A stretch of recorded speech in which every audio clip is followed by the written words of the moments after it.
यहाँ पे जॉब तो मिल नहीं रही बंदों को भाई। जॉब का भी बहुत ज़्यादा टेंशन है यहाँ पे, उसका भी हुआ है। यहाँ पे बहुत सारे इमिग्रेंट्स आए हैं तो रहने की जगह मिल नहीं रही है। तो कैसे हो दोस्तों, स्वागत है इस वीडियो में। तो आज मैं बताऊँगा भाई कनाडा में क्या क्या प्रॉब्लम चल रही है, क्या क्या प्रॉब्लम फेस कर रहे हैं भाई स्टूडेंट्स। मेरी बात लगा लो भाई, मैंने क्या क्या प्रॉब्लम अब तक फेस की है। मेरे को अभी 5 महीने हो जाएंगे यहाँ पे। तो भाई सबसे पहला है भाई घर का। जॉब का भी बताऊंगा भाई, जॉब का भी बहुत ज़्यादा टेंशन है यहाँ पे, उसका भी बताऊंगा। पर पहले भाई घर का बता दूं तो भाई घर का बहुत ज़्यादा टेंशन हो रहा है यहाँ पे, क्योंकि जिस तरह से रेंट बढ़ रहे हैं ना उस तरह से बंदे अफोर्ड नहीं कर पा रहे हैं भाई। क्योंकि यहाँ पे जॉब तो मिल नहीं रही बंदों को। जितनी जॉब मिल रही है रेफरेंस के तौर पे मिल रही है जॉब, क्योंकि यहाँ पे जितने बंदे हैं ना वो अपने बंदों को बोलते हैं कि भाई जो जैसे कनाडा से किसी किसी चाचा के भतीजा या किसी ताऊ का यानी रिलेटिव्स को बहुत ज़्यादा जॉब मिल रही है यहाँ पे। वो उनको बोलते हैं कि भाई मेरे बंदे के लिए जॉब रखना।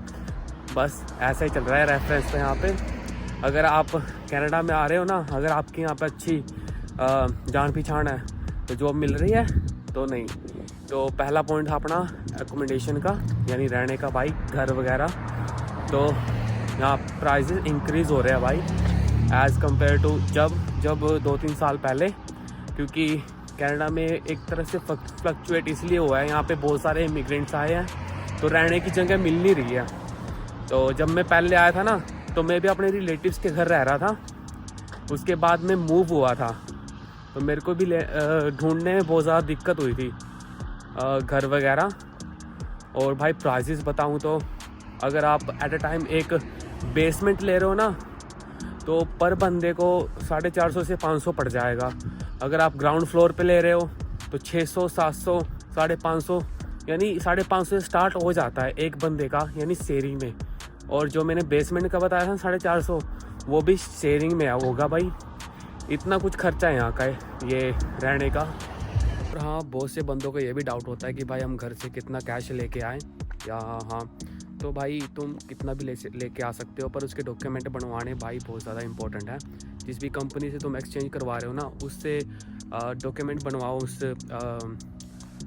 पैसे एक्सचेंज के यानी मनी एक्सचेंज के डॉक्यूमेंट बनवाओ। क्योंकि इन केस अगर इमिग्रेशन के टाइम तुमसे पूछ ले कि भाई तुम कितना कैश लेके आए हो, उसके डॉक्यूमेंट है कि नहीं, तो ये भी भाई बहुत ज़्यादा इंपॉर्टेंट है। तो बहुत से बंदों का ये भी क्वेश्चन रहता है कि हम अपनी जीआईसी में भाई सर्वाइव कर सकते हैं कि नहीं। यहाँ पे भाई तुम जीआईसी में सर्वाइव कर सकते हो। इतनी तो भाई जीआईसी डबल हो गई है वैसे, तुम्हें तो पता ही है भाई। तो सरकार चाहती है कि तुम अपनी पढ़ाई पे पूरा ध्यान दो, यानी पढ़ाई पूरी तरह करो। तो भाई तुम अपनी जीआईसी में, देख फैक्ट ये है कि भाई तुम अपनी जीआईसी में यहाँ पे सर्वाइव कर सकते हो। अभी तक भाई रेंट जैसे बताया था मैंने, बेसमेंट का 450 है और ग्राउंड फ्लोर पे रह रहे हो तो तुम 550 है। तो भाई कोशिश करो तो बेसमेंट ढूंढो, बेसमेंट में कम होता है शेयरिंग में, तो भाई आराम से हो जाएगा। अगर तुम ज़्यादा खर्चे करोगे, जैसे आते ही तुमने आईफोन ले लिया, कार ले ली, पार्टी करने जा रहे हो, रोज़ नाइट आउट कर रहे हो, तो भाई ये तो कोई बात नहीं हुई। तो अपने पैसे को मैनेज करो जितना हो सके और कम से कम खर्चा करो। सिर्फ खाने पीने तक रखो जो तुम्हारे लिए अच्छा है, तुम्हारे शरीर के लिए अच्छा है, बस। और हाँ भाई, एक अगला पॉइंट ये भी था कि भाई हाँ, एकेडमिक स्ट्रगल बहुत ज़्यादा हो रहा है मेरे को भाई। पढ़ाई में बहुत ज़्यादा दिक्कत हो रही है, मेरे को हो रही है, सबको हो रही है भाई। एक देश से दूसरे देश में भाई आए हैं क्योंकि वहाँ की पढ़ाई अलग थी, यहाँ की पढ़ाई अलग है। तो भाई धीरे धीरे सब सीखोगे। मेरा ही लगा लो भाई, मैं भी अपने दोस्तों से पूछ के अपने प्रोफेसर से 3-4 बार कंफर्म करता हूँ ये ठीक रहेगा, ये नहीं ठीक रहेगा। तो भाई बहुत ज़्यादा हेल्पफुल होते हैं, आप पूछ सकते हो तब जाके आप कर सकते हो, कोई वो नहीं है। तो धीरे धीरे सीख जाओगे। और हाँ भाई, ये अगला पॉइंट ये सबसे पहले ऐड करना चाहिए था मेरे को, लैंग्वेज बैरियर। देख भाई, जो भी इंडिया से है ना, लाइक हिंदी बोलता है, पंजाबी बोलता है, गुजराती बोलता है, कोई भी लैंग्वेज बोलता है, वहाँ पे बहुत सारी लैंग्वेज है, तुम्हें तो पता ही होगा।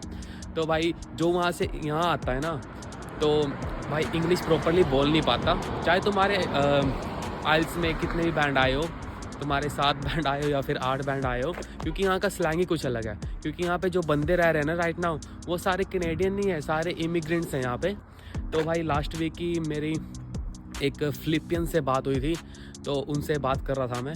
तो उन्होंने सिर्फ मेरे से ये पूछा हाउ आर यू, उसने अपने स्लैंग में पूछा, तो मेरी इंग्लिश वहीं धरी की धरी रह गई भाई, क्योंकि मेरे को समझ नहीं आ रहा था।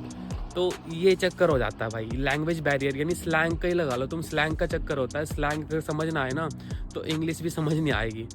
तो ये भी बहुत बड़ा पंगा है यहाँ पे।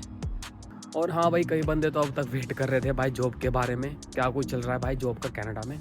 तो भाई सीधा सीधा बता दूँ तो भाई कनाडा में भाई जॉब इतनी हायरिंग नहीं हो रही है जॉब में, क्योंकि भाई इतने इमिग्रेंट्स आ गए हैं, और फिर भी गवर्नमेंट इमिग्रेंट्स बुलाते जा रही है, जॉब है नहीं यहाँ पे इतनी। जॉब का कुछ ऐसा हो रहा है जिसकी जान पहचान अच्छी है ना, लाइक हाँ भाई क्या हाल चाल है, इंडिया से एक बंदा आया है, उसको भाई जॉब पे रखना है, वो भी आगे से बोल देता हाँ भाई यहाँ पे जॉब खाली है, तेरे लिए बचा के रखी थी मैंने, तो कल से भेज दियो, कोई चक्कर नहीं। कुछ ऐसा चल रहा है रेफरेंस का, अच्छी जान पहचान वालों को मिलती है जॉब यहाँ पे। तो भाई कुछ ऐसा था। तो आज के लिए इतना ही, मिलते किसी नई वीडियो में किसी नए व्लॉग के साथ, तब तक के लिए बाय।